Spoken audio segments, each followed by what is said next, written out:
시청자 여러분 안녕하십니까? 뉴스데일리 베스트 미네커입니다. 이번 영상에서는 많은 분들이 관심을 가지고 계시는 쌍방울 관련 뉴스를 전해드릴 텐데요. 쌍방울 수사와 관련해 스모킹건으로 불릴 만한 새로운 소식이 오늘 있었습니다. 쌍방울 그룹을 둘러싸고 매우 이상한 일들이 벌어졌다는 사실 여러분 다 잘 알고 계실 텐데요. 이재명 더불어민주당 대표와도 매우 연관성이 깊죠. 자, 지금까지 드러난 사실들만 놓고 보면 이렇습니다. 쌍방울 그룹이 이재명 민주당 대표가 경기지사였던 2018년 11월 경기도가 주최한 남북교류 행사 비용 중 수억 원가량을 지원했다는 사실입니다. 당시 민간 대북 교류단체와 행사를 공동 주최했는데 이 단체에 자금을 지원했다는 것이죠. 또한 쌍방울은 이듬해 해외에서 열린 같은 행사에서도 자금 지원을 한 것으로 알려졌습니다. 자, 여기까지 들으시고 기업이 대북 행사를 지원할 수도 있는 거지 이게 뭐 그리 대단한 일이냐 하시는 분들 계실 텐데요. 그런데 문제는 이재명 또는 그의 측근들 그리고 이재명의 경기도와 쌍방울 간의 유착관계입니다. 먼저 이재명 측근으로 당시 행사를 총괄한 이화영 경기도 평화부지사는 부지사 발탁 전에 쌍방울 사회이사를 지낸 바 있고요. 대북단체 대표는 2018년 행사 직후 쌍방울 계열사 사내이사로 선임이 됐습니다. 뿐만 아니라 이 단체 사무실은 쌍방울 사옥에 입주하기까지 했는데요. 이 과정에서 2018년 행사 전 쌍방울 계열사는 북한의 전기 인프라 사업에 진출하겠다고 이미 밝힌 상태였고 경기도는 이 행사를 이재명의 지적으로 홍보해 왔습니다. 자, 그리고 상식적으로 이해할 수 없는 쌍방울의 수상한 행적들도 드러났는데 그게 바로 외화 밀반출입니다. 임직원 수십 명을 동원해 1인당 수천만 원에서 수억 원을 달러로 바꿔 책 등에 숨겨 중국행 비행기에 태웠다고 하죠.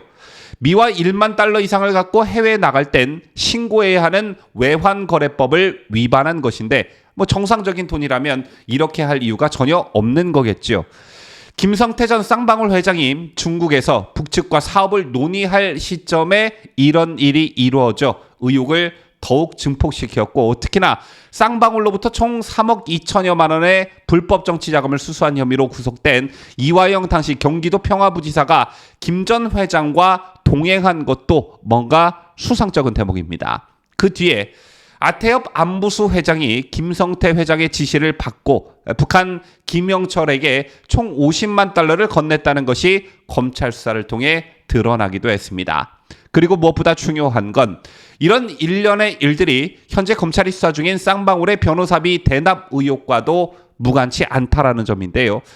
지난 대선 때 제기됐던 이른바 변호사비 대납 의혹은 이재명의 경기지사 시절 선거법 위반 사건으로 수사와 재판을 받을 때 변호사 비용 20억 원가량을 쌍방울이 대납했다는 의혹입니다. 이재명은 당시 30여 명의 변호인단을 꾸렸지만 총 수임료로 2억 5천만 원을 송금했다고 밝혀 대납 의혹이 증폭됐었는데요. 왜냐? 상식적으로 너무 적은 금액이었기 때문이죠. 자, 그런데 이재명의 선거법 위반 사건 변호사가 2019년 쌍방울 계열사 사회이사로 선임이 됐고 이재명의 지난 대선 캠프에도 참여했다는 사실이 드러났고요. 그 외에도 다수의 이재명 주변 인사들이 쌍방울과 그 계열사에서 사회이사를 지낸 것으로도 알려졌습니다. 그렇다면 여기서 드는 의문 한 가지, 이런 일들이 과연 모두 우연인가? 라는 점입니다. 또한 쌍방울은 과연 무엇을 숨기려고 증거인멸을 시도했나라는 점도 매우 중요한 대목인데요. 제키 잘 알려진 대로 어마어마한 일이 벌어졌죠. 이화영 전 경기도 평화부지사의 쌍방울 법인카드 사용 의혹이 언론에 보도된 지난해 11월 쌍방울 직원들은 컴퓨터에서 이화영을 검색해 관련 파일이 있는 하드디스크를 교체했고요. 컴퓨터를 망치로 때려 부수기도 했습니다. 또 검찰 압수수색에 대비해 쌍방울 계열사 대표의 휴대전화를 미리 다른 사람에게 맡긴 적도 있다고 하고요.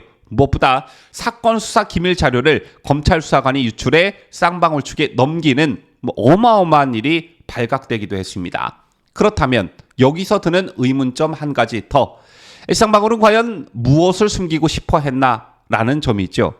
자, 정리를 해보자면 쌍방울과 이재명의 일종의 유착관계, 이 모든 게 과연 우연인가?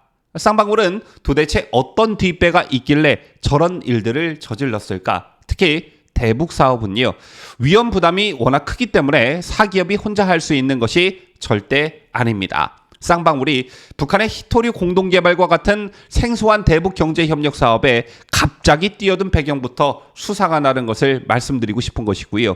마지막으로 좀 전에도 말씀드렸다시피 쌍방울은 과연 무엇을 숨기고 싶어 했나라는 점입니다. 이 모든 질문의 열쇠는 쌍방울 실소유주로 알려진 김성태 전 회장입니다. 여러분 아시다시피 김성태 전 회장은 정권 교체 후에 검찰이 변호사비 대납 의혹 수사에 속도를 내자 해외로 출국한 뒤 귀국하지 않고 있다가 최근 귀국 의사를 타진해 왔다고 하지요. 이런 가운데 쌍방울 수사와 관련해 스모킹건으로 불릴 만한 새로운 소식이 오늘 있었습니다.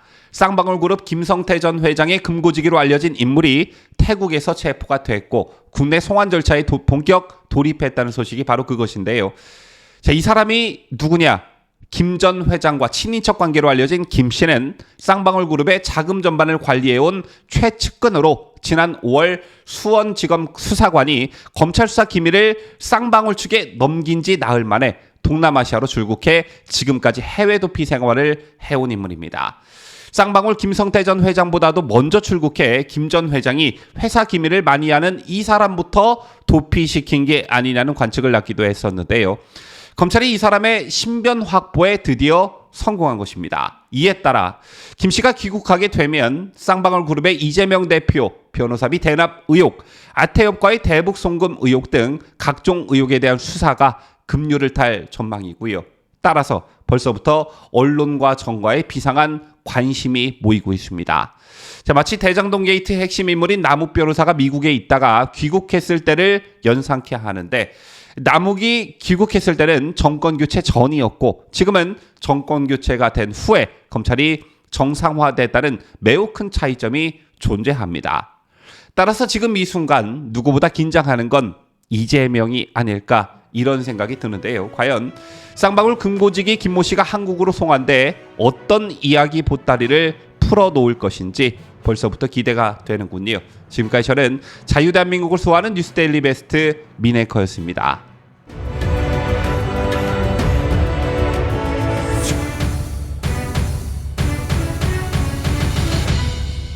함께해요. 뉴스데일리 베스트.